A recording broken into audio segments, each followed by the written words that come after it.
You. Humanity's best weapon. Master Chief, huh?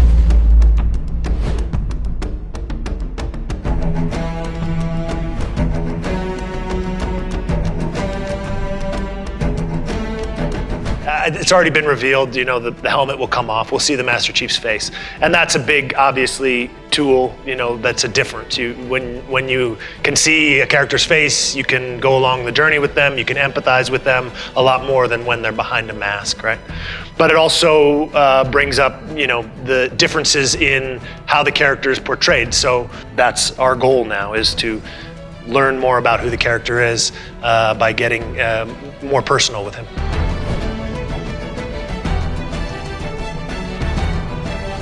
It's almost never a body double. It's almost always me, with the exception of a lot of the stunt sequences. We have a very, very accomplished stunt team. So sometimes there's a stunt guy doing some of the aerial acrobatics or other fight maneuvers. So there would be times where I would be shooting a talking scene or an acting scene, and he would be shooting an aerial scene, and there'd be a third Master Chief somewhere just like running or something, you know. There would be Master Chiefs all over the set. So, you know, it was a busy schedule, so there needed to be a lot of me.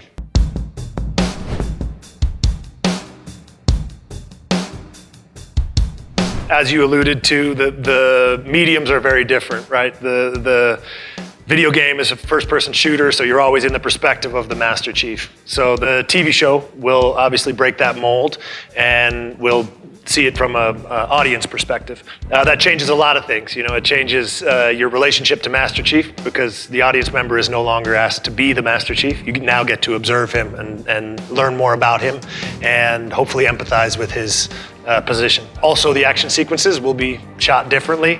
You won't be in a first-person point of view, although sometimes we'll use that perspective, obviously, you know, to throw an homage to the game. But you'll also get the scope of the battles and see the battle from different angles. The Master Chief was enhanced and trained for one purpose: to win this war. He and the other Spartans are our only effective weapons against the Covenant.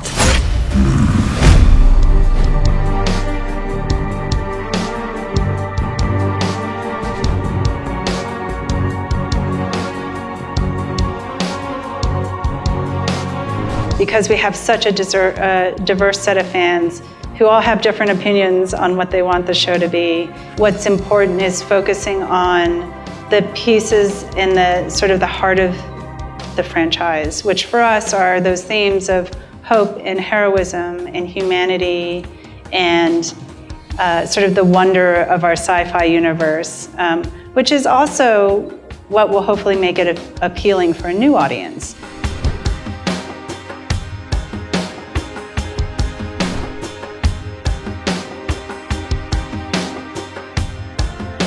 It was definitely a creative goal and intention to explore not just the Master Chief and the things that he does, but really explore John and who he is outside of the armor and how he comes to terms with his role as the Master Chief in the UNSC, where he and the other Spartans, how they were built, if you will. And I don't think you can sort of learn that about your background and not have it affect you. So this is very much about John being able to look at himself as a human and not just as a Spartan, and what that means for him in terms of how he sees the world and how he sees the people around him. There is something within us, something sacred, something worth protecting.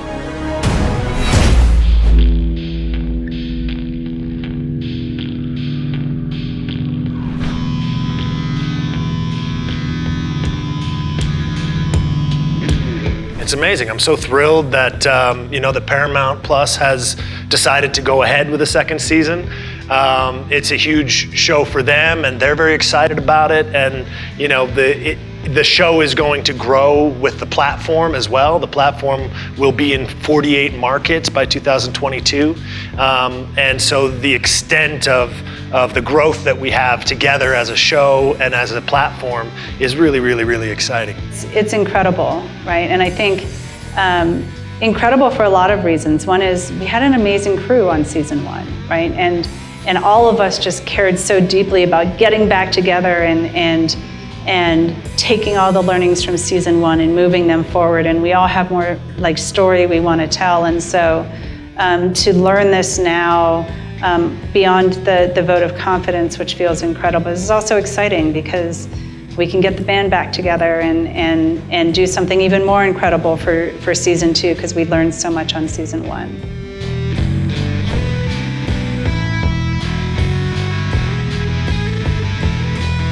This is still very much a Halo story, right? And so you should be able to look at any scene and know that it's Halo. So the intent isn't to try and get away from that. It is, though, to try and give the story the freedom it needs, and John's character story to evolve the way that it needs to without needing to be in lockstep with what the games have done, or vice versa, letting the games do what they need to do. But the other part of it is, it was very important for this to feel like a different experience from the games. We want to be able to give fans more and something different, not just, we're going to take your game and we're going to shoot it in live action. The game experience is extraordinary on its own. So let people enjoy that, and then let them hopefully enjoy an extraordinary experience of watching this story in live action, at the same time being able to use the television series for people who don't know Halo to get introduced to the universe.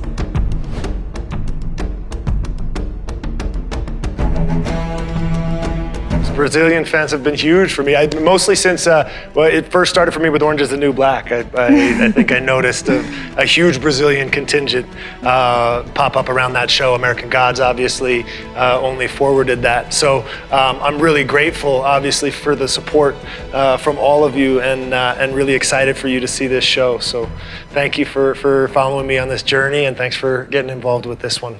Thanks, Brazil.